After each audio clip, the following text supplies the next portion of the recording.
नमो नमः सर्वेभ्यः। आज हम कक्षा 10वीं की मणिका संस्कृत पाठ्यपुस्तक के द्वितीयः पाठः न अस्ति त्याग समम सुखम का अध्ययन करेंगे। पाठ का आरंभ वार्तालाप से होता है।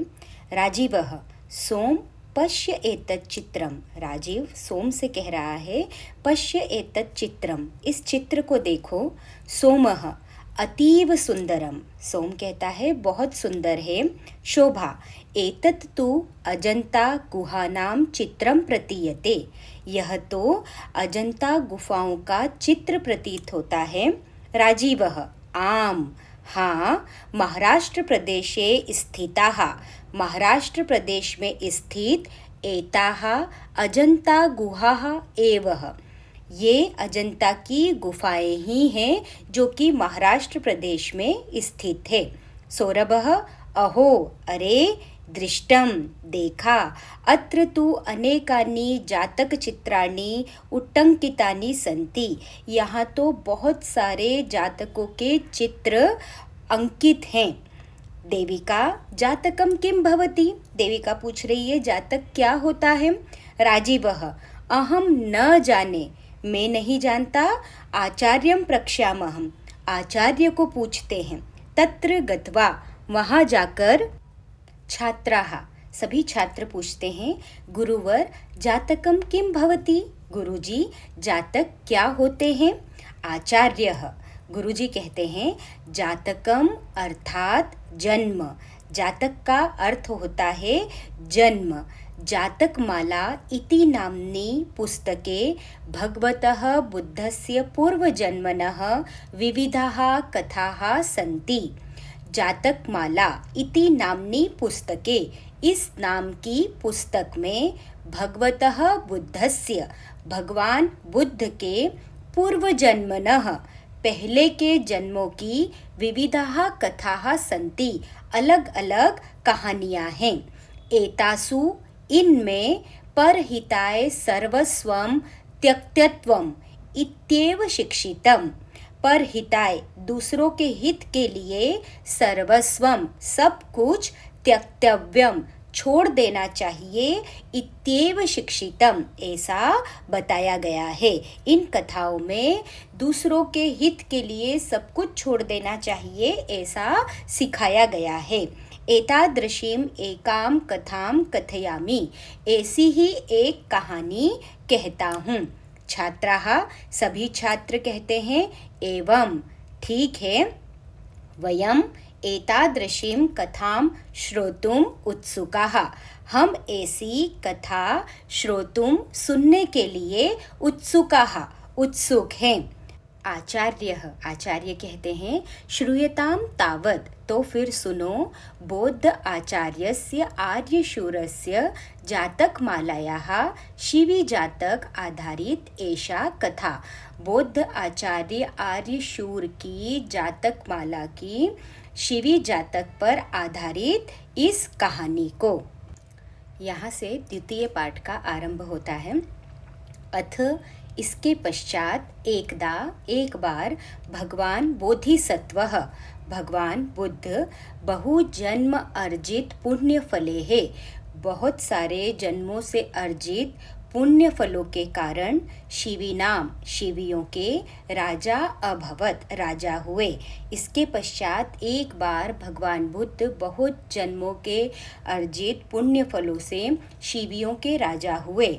स बाल्यात, वह बचपन से ही, वृद्धोपसेवी, वृद्धों की सेवा करने वाले, विनयशीलः, विनम्र, शास्त्र पारंगतः, सभी शास्त्रों में पारंगत, च आसीत, आसीत यानी थे, वह बचपन से ही वृद्धों की सेवा करने वाले, विनम्र और शास्त्रों में पारंगत थे। जन कल्याण कर्मसु रतः, जन कल्याण के कामों में लगे हुए, असो उनके द्वारा, पुत्रवत पुत्र के समान, प्रजाः पालयति स्म, प्रजा का पालन किया जाता था। जन कल्याण के कामों में लगे हुए यह पुत्र के समान अपनी प्रजा का पालन करते थे। कारुण्य, करुणा औदार्य उदारता आदि सद्गुणों उपेत आदि अच्छे गुणों से युक्त स नगरस्य समन्ततः उन्होंने अपने शहर के समन्ततः चारों तरफ धन्य धान्य समृद्धाः धन और अनाज से भरी हुई दानशालाः अकार्यत दानशालाएं खुलवा दी। तो करुणा और उदारता के आदि सद्गुणों से युक्त उन्होंने अपने नगर के चारों तरफ अनाज और धन से भरी हुई दानशालाएं खुलवाई। तत्र अर्थीनाम समूह तत्र वहाँ अर्थीनाम समूह मांगने वालों का समूह अन्न अनाज पान दूध वसन कपड़े रजत चांदी सुवर्ण सोना आदिकम अभीष्टानि वस्तूनि प्राप्य संतुष्टः अभवत् आदि इच्छित वस्तुओं को प्राप्त करके संतुष्ट होता था। राज्ञः दानशीलताम आकर्ण्य राजा की दानशीलता को सुनकर देशांतरे अभ्योपि जनाः तम देशम आयान्ति स्मः दूसरे देशों से लोग भी उस देश को आते थे। अथ कदाचित दानशालासु इसके पश्चात कभी दानशाला में विचरण घूमते हुए स राजा उस राजा ने बहु धन लाभेन बहुत अधिक धन लाभ से संतुष्टानाम अर्थीनाम संतुष्ट हुए मांगने वालों की विरल संख्याम कम होती हुई संख्या को विलोक्य देखकर अचिंतयत सोचा मम अर्थिनः तु धन लाभ मात्रेण संतोषम भजन्ते मेरे मांगने वाले तो केवल धन लाभ प्राप्त करके ही संतुष्ट हो गए हैं। नूनम ते दानवीराः सौभाग्यशालिनः वास्तव में वे लोग दानवीर और सौभाग्यशाली होते हैं यान जिनसे याचकाः मांगने वाले शरीरस्य अंगानि अपि याचन्ते शरीर के अंगों को भी दान मांग लेते हैं। एवं राज्ञः इस प्रकार राजा की स्वेषु गात्रेषु अपि स्वयं के शरीर पर निरासक्ति को विज्ञाय जानकर सकलम ब्रह्मांडम व्याकुलम संजातम पूरा ब्रह्मांड व्याकुल हो गया। राज्ञी एव विचारयति सती राजा के द्वारा ऐसा विचार करने पर तस्य दानशीलताम उसकी दानशीलता की परीक्षा लेने के लिए देवाधिपति शक्रः देवताओं के राजा इंद्र नेत्रहीन याचकस्य रूपम धारयित्वा तत्पुरतः अवदत् नेत्रहीन याचक का रूप धारण करके उसके सामने आकर बोले हे राजन हे राजा भवतः दानवीरताम आकर्ण्य आपकी दानवीरता को सुनकर आशान्वितः आशा से भरपूर भवत समीपम आगतः अस्मि आपके पास आया हूँ। देव राजा रवि शशि तारा मंडल भूषितम जगत एतत् कथम इव पश्येयम चक्षुहीनः सूरज चंद्रमा और तारों से सजे हुए इस जगत को मैं नेत्रहीन कैसे देख सकता हूँ। राजा उवाच राजा बोले भगवन भवन मनोरथम पूरयित्वा आत्मानम अनुग्रहीतुम कर्तुम इच्छामि आपकी इच्छा को पूरा करके मैं अपने आप को अनुग्रहित करना चाहता हूँ।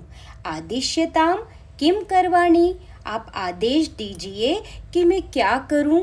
विप्रः अकथयत ब्राह्मण बोला यदि भवान प्रीतः यदि आप प्रसन्न हैं तदा तो त्वतः एकस्य चक्षुषः दानम इच्छामि तो आपकी एक आँख में दान में चाहता हूँ।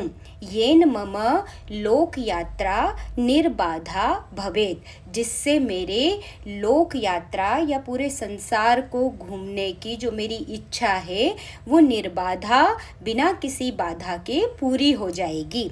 तत् श्रुत्वा राजा अचिंतयत, यह सुनकर राजा बोले, लोके चक्षुदानम दुष्करम मेव, संसार में आँखों का दान वास्तव में कठिन है। नूनम, निश्चित ही, ईदृशम दानम इच्छन, इस तरह के दान की इच्छा करने वाला, अयम याचकः, यह याचक, केनापि प्रेरितः स्यात्, किसी से तो प्रेरित होगा, अथवा भवतु नाम किम बहु चिंतनेन, तो फिर इसमें बहुत ज़्यादा क्या विचार करना। इति विचार्य राजा अभाषत, यह सोचकर राजा बोले, भौमित्र, अरे मित्र, किम एकेन चक्षुषा, एक ही आँख किस लिए, अहम भवते चक्षुः द्वयम एव प्रयच्छामि, मैं आपके लिए दोनों आँखें देता हूँ। राज्ञः नेत्रदानार्थं निश्चयं ज्ञात्वा अमात्याः विषण्णाः भूत्वा अवदन्, राजा के नेत्रदान के निश्चय को जानकर अमात्याः, सारे मंत्री, विषण्णाः भूत्वा अवदन्, दुखी होकर बोले, महाराज, अलम एतावता दुस्साहसेन, इस प्रकार का दुस्साहस ना करें, प्रभुतम धनम एव दीयताम, आप बहुत सारा धन दे दीजिए। अथ स राजा तान अवदत, इसके पश्चात राजा उनको बोले, दास्यम इति प्रतिज्ञाय यह अन्यथा कुरुते मनः, दास्यम इति, दूंगा ऐसी प्रतिज्ञा करके, यह अन्यथा कुरुते मनः, जो अपने मन को बदल लेता है, कार्पण्य अनिश्चित मतेः कह स्यात् पापतरः ततः, उस कंजूस और अनिश्चित बुद्धि वाले से बड़ा पापी कौन होगा। अर्थात अगर कोई एक बार कहता है कि मैं आपको यह दान दूंगा और उसके बाद वह अपने मन को परिवर्तित कर लेता है, तो वह कंजूस और अनिश्चित बुद्धि वाला व्यक्ति होता है और उससे बड़ा पापी इस दुनिया में कोई और नहीं होता। न अहम स्वर्गम न मोक्षम व कामये, राजा कह रहे हैं कि ना तो मुझे स्वर्ग की और ना ही मोक्ष की इच्छा है, किंतु आर्तानाम परित्राणाय एव में निश्चयः, लेकिन आर्तानाम, दुखियों के दुख को परित्राणाय, दूर करना ही मेरा निश्चय है। अस्य यांचा वृथा माँ अस्तु, इसलिए इसकी मांग व्यर्थ नहीं जानी चाहिए। इति उक्तवा, ऐसा कहकर स राजा वैद्य उक्त विधिनाम, उस राजा ने वैद्य के द्वारा बताई गई विधि के माध्यम से नीलोत्पलम इव, नीले कमल के समान, एकम चक्षुः, एक आँख को, शनेः, धीरे से, अक्षतम, बिना नुकसान पहुँचाए, उत्पाट्य, निकाल कर, प्रीत्या याचकाय समर्पितवान, प्रेम से उस याचक को समर्पित कर दी। सह अपि तत् नेत्रम यथा स्थानम अस्थापयत, उसने भी उस नेत्र को सही स्थान पर स्थापित कर लिया। ततो महीपालः द्वितीयं नेत्रम अपि शनेः निष्कास्य तस्मै अयच्छत्, तब राजा ने दूसरी आँख को भी धीरे से निकालकर उसे दे दिया। अथ विस्मितः शक्रः अचिंतयत्, इसके पश्चात आश्चर्यचकित इंद्र ने सोचा, अहो धृतिः, अरे धैर्य, अहो सत्वम, अरे सत्य, अहो सत्व हितेशिता, अरे सत्य के हितेशी, न अयम चिरम परिक्लेशम अनुभवितुम अर्हति। यह चिरम यानी देर तक, परिक्लेशम यानी दुख को, अनुभवितुम अनुभव करने के योग्य अर्हति नहीं है। यह बहुत देर तक दुख को अनुभव करने के योग्य नहीं है, अतः इसलिए प्रयतिष्ये प्रयास करूँगा, चक्षुः अस्यः इसकी आँखों को, पुनः प्रत्यारोपणाय वापस देने के लिए, इसलिए मैं इनकी आँखों को वापस देने का प्रयास करूँगा। कतिपय दिने हैं, कुछ दिनों में, व्रण विरोपणे जाते, घाव के भर जाने पर, एकदा एक बार, राजा सरोवरस्य समीपे विहरति स्म, एक बार राजा सरोवर के किनारे घूम रहे थे। तदा तस्य पुरतः पुनः देवराजः शक्रः उपस्थितः भूत्वा तस्य त्यागवृत्तिं प्रशंसन अवदत्। तब उनके सामने वापस देवराज इंद्र उपस्थित होकर उनकी त्याग करने की इस आदत की प्रशंसा करते हुए बोले, शक्र अहम अस्मि, देवेंद्र तव समीपम उपागतः। मैं शक्र हूँ, देवताओं का राजा हूँ, जो कि आपके सम्मुख उपस्थित हुआ हूँ। व्रणम वृष्णीष्व, वरदान मांगो राजश्रेय, यद इच्छसि तद उच्यताम, राजाओं में श्रेष्ठ, आप जो चाहते हैं वो बोलिए, वह वरदान मांग लीजिए। एवं उक्तेन, इस प्रकार कहने पर, राज्ञा नेत्रार्थम प्रार्थिते सति, राजा के नेत्र के लिए प्रार्थना करने पर, शक्रस्य प्रभावेण, इंद्र के प्रभाव से, आत्मनः सत्य पुण्य बलेन च, और स्वयं के सत्य और पुण्य के बल से, तस्य प्रथमम एकम चक्षुः, उनकी पहले एक आँख, प्रतिष्ठितम अभवत, स्थापित हो गई, ततः उसके पश्चात, द्वितीयम अपि, दूसरी आँख भी यथा स्थान स्थापित हो गई।